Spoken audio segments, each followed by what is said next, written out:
Morbi ward મહાનગરપાલિકા ward number 2 વિશીપરા અને અંદરના વિસ્તારના સ્થાનિકો અને રહીશોના ફોન હતા. એ વિસ્તારની અંદર પાણીનો ખૂબ મોટો પ્રશ્ન છે.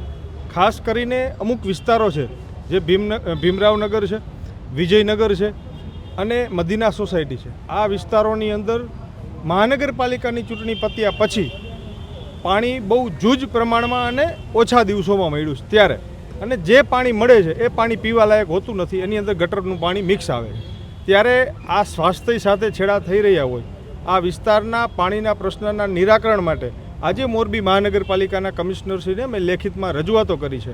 અને રજૂઆતમાં પણ લખ્યું છે, જો આમાં 15 દિવસની અંદર આનો કોઈ નિર્ણય નહીં આવે, જો આનો કોઈ તાત્કાલિક પાણીના પ્રશ્નનું નિવારણ નહીં આવે તો આવનારા દિવસોમાં કોંગ્રેસ સ્થાનિક લોકોને સાથે રાખીને આંદોલન કરશે.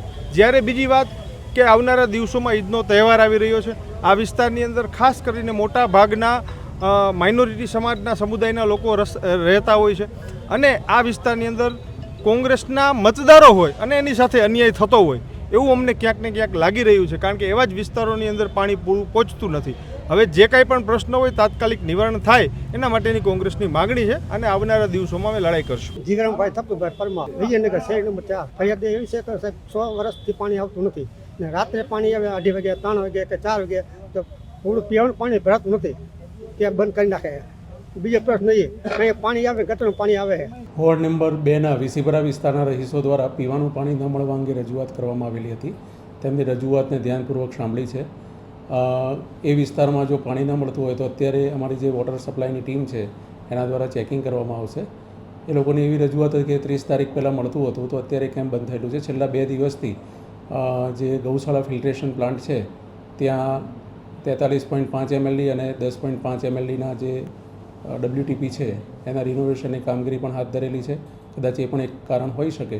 આમ છતાં અમારી ટીમ દ્વારા એ વિસ્તારોમાં ફરી અને પાણી કેમ નથી મળતું એનું ચોક્કસ કારણ જાણી અને એમના વોટર સપ્લાયનો પુરવઠો પૂર્વવત થઈ જાય તે માટેના પ્રયત્નો કરવામાં આવશે. આખા વિસ્તારની અંદર પીવાના પાણીની ફરિયાદો મળેલી હતી. સાથે સાથે ત્યાં ગેરકાયદેસર કનેક્શન પણ ઘણા થયેલા છે. અમે આખું એક નવું નેટવર્ક નાખી રહ્યા છે. અગાઉ PVCની લાઇન હતી એ બદલી અને હવે DIની પાઇપ નાખવાની કામગીરી ચાલુ છે. આ બધું થતાં જે ગેરકાયદેસર કનેક્શનો દૂર કરીશું, જે સાચા મિલકત ધારકો છે જેમણે ઓફિશિયલી